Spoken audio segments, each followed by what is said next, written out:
Girls don't like you because you're ugly. My mom thinks I'm beautiful.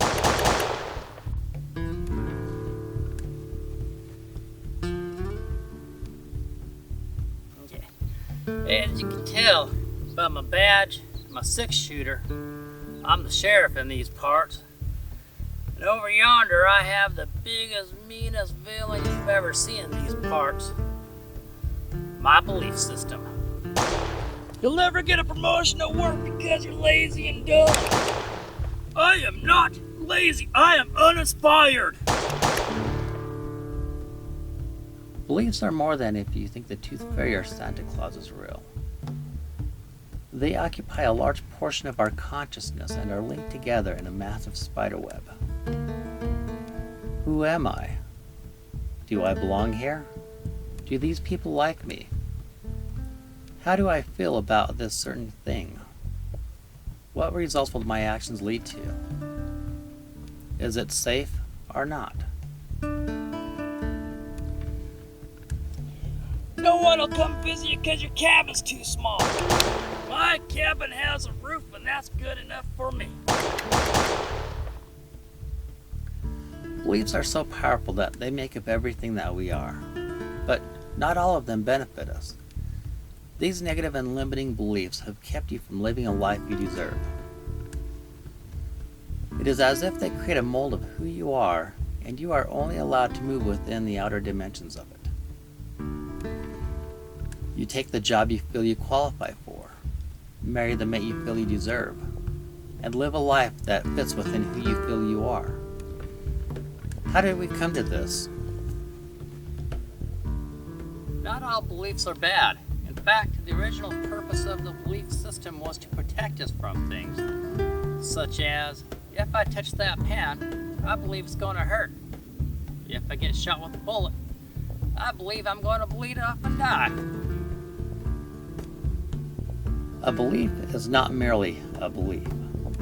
It is an entire line of thought that is condensed into one tiny nugget that allows the mind the freedom to create more complex processes. Without this condensed little nugget of information, the brain would have to sort through tons and tons of data just to come to simple conclusions. Instead of that, it simply clusters it all together and accepts it as it is. It has faith that whatever is inside this nugget, that information must be correct. Only by dissecting this nugget into its tinier portions do you realize that much of the information may be incorrect.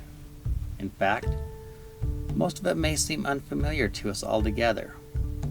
That is because when we are born, we are an 8-pound chubby sponge ready to absorb all the information we can. It is as if we are born with a blank slate, and by the age of 12 we absorb all that we can in order to be able to survive. Imagine trying to eat this apple without our belief system intact. Instead of simply picking it up and eating it, we'd have to first analyze, what color is it? How do I feel about that? Will it lead to pleasure or pain? Will it lead to survival or death? Then, if we bite into it, how will I feel about that? Will it lead to pleasure or pain? Will it lead to survival or death? Every aspect of this apple we would have to analyze before we took a bite into it, because any mistake could lead to death. Imagine doing that with every apple you pick up, over and over again. The belief system allows us to just simplify it all. Apple is good. Pick it up, take a bite out of it, you'll be just fine. If we still lived in caves, 12 years old would be the magical age where we could separate from our parents and go live in our own cave. Though, that is no longer the case. Millions of years of that timeline have been engraved into our system. If we are to prevent ourselves from being devoured by dinosaurs before we go out on our own, we must know that dinosaurs equal death. When we become teenagers, we rebel against our parents' beliefs. But to what extent? How many of these beliefs do we consciously change? How many are left untouched, buried deep within us? How do these untouched beliefs affect us as adults? If we spent our entire lives dissecting and questioning these beliefs, would we even scratch the surface of them? The problem with beliefs is that they morphed. They can be anything now. They can not only be the fact that if you get shot by this gun, you're going to bleed, but it can be about your self-worth, how you feel about yourself. What does that have to do with survival? You don't have any friends because your carriage is old and keeps breaking down. My carriage has functional utility. Could be, how does Tim feel about me at work? Does he think I'm lazy? Is that why I'm not getting promotion? What does Tim thinking about me have to do with my survival? Sure, I could get a promotion and a fancier car, but ultimately, would his disapproval lead to my death? Not likely. 1890, maybe. Because our brain is bogged down in a constant flood of mental processes, sometimes it doesn't have time to create new beliefs from scratch. Sometimes it may combine two or more beliefs into a new belief that may or may not be true at all. Let's say that you do not like pizza. That is all that Tony's Pizzeria restaurant serves. Therefore, your brain will combine the two that says pizza is bad. That is all that Tony's Pizzeria serves.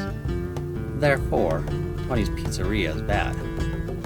Is that true? Could it be that Tony's restaurant is the highest rated restaurant in the valley?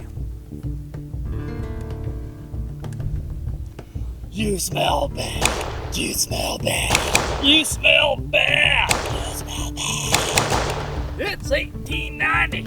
Everybody smells bad. Another example may be that bosses are bad. Jill is your boss, therefore Jill is bad. Is she really bad? Maybe she's an honorable member of society. Maybe she volunteers at homeless shelters on the weekends. Maybe she is raising 8 orphaned children. Yet, from the time we meet her, our minds automatically combines the only two facts we know about her, and comes to the conclusion that she is bad. How many of these mixed beliefs are controlling your life right now? How many of them have you given serious thought to? Every day our brain has 70 to 90,000 thoughts. How many of them are beliefs? How many of them beliefs are controlling you? How would it feel to let go of them beliefs?